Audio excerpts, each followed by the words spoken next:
In this video, I'll show you how to make Hugh's grumpy Australian scrambled eggs.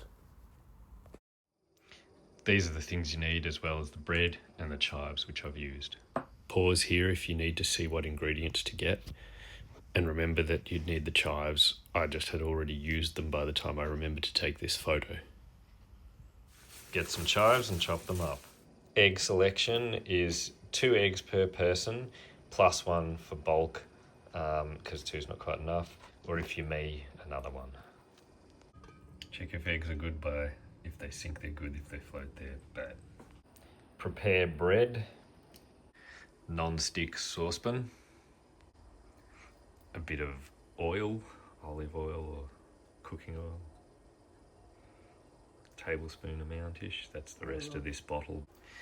The best way to do this is to crack them into the saucepan or fry pan cold before you start heating it up.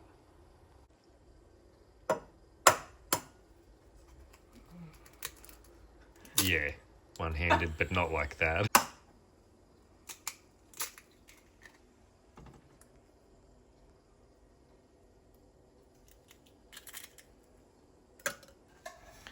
So turn this on to high first to warm it up, and then down to medium once it's warmed up a bit. Then you can see it's warmed up because it started going white around the edges, so from then on just keep it stirring and moving.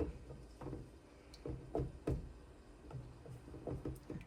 keep pulling it away from the sides so that it's not getting overcooked at any point as well.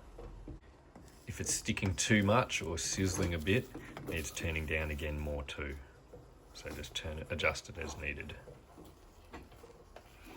Then add the chives, some salt, and some pepper. Pepper's the best part. Stir that around as well. Might have to turn it down to low for that. And don't forget to add some cheese. Big handful of cheese, and stir that in as well.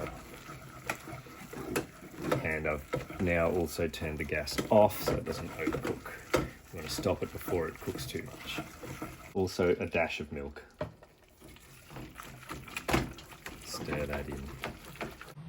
In the meantime, you'd be toasting the bread. Butter the bread. And then scoop it onto the bread, or toast in this case. Add a bit of extra pepper on top because that's nice. You can put a sprig of parsley on if you really want. And then eat it.